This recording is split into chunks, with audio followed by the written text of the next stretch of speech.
आज आपण अगदी सोप्या पद्धतीने 10 मिनिटात मऊ आणि स्पॉन्जी बनाना केक बनवणार आहोत.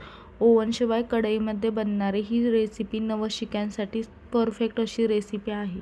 साहित्याचे अचूक प्रमाण आणि फक्त 2 केळीमध्ये तयार होणारा हा बनाना केक आपण घरच्या घरी कमी वेळात कमी साहित्यामध्ये सहजरित्या बनवू शकतो.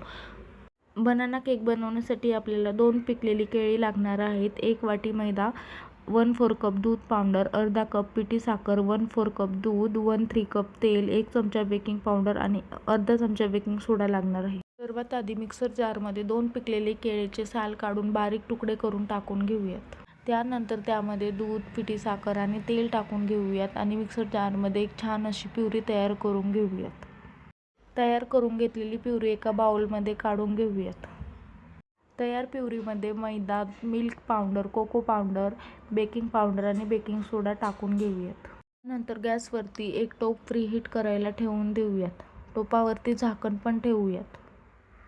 छोट्या वाट्यांना थोडंसं आतून पूर्णपणे तेल लावून घेऊयात जेणेकरून केक हा खाली चिकटणार नाही.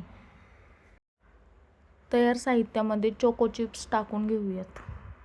सर्व साहित्य मिक्स करून घेऊयात. मिक्स करत असताना हलक्या हाताने मिक्स करून घेऊयात. ओव्हर मिक्स करायचं नाही.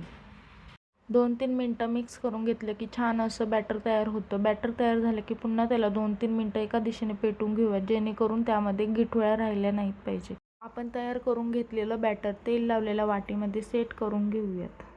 त्यावरती आपण आपल्या आवडीनुसार ड्रायफ्रूट लावू शकतो. मी इथे अक्रोड लावलेले आहेत. तुम्ही इथे काजू किंवा बदामही लावू शकता. त्यानंतर त्यावरती थोडेसे चोको चिप्स टाकून घेऊयात. प्रीहीट केलेल्या टोपामध्ये वाट्या ठेवून घेऊयात आणि 30 ते 35 मिनटं केक बेक करून घेऊयात. 30 मिनटानंतर आपण पाहू शकतो केक किती छान बेक झालेला आहे.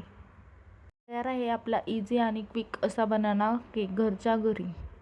कधी गोड खायची इच्छा झाली तर तुम्ही हा केक नक्की ट्राय करू शकता. करायला एकदम सोपा आणि साधा आहे. केक पूर्णपणे थंड झाल्याच्या नंतर केक काढून घेऊयात जेणेकरून केक अगदी सहजरित्या निघला जातो. तुम्हीही नक्की ट्राय करा ही रेसिपी. करायला एकदम सोपी आणि साधी आणि तुमच्याही मुलांना आणि घरच्यांना असा बनाना केक करून खायला द्या. तेही एकदम खुश होऊन जातील. आपल्या चॅनेलला सबस्क्राईब करायला विसरू नका जेणेकरून पुढील व्हिडिओ तुमच्यापर्यंत येतील.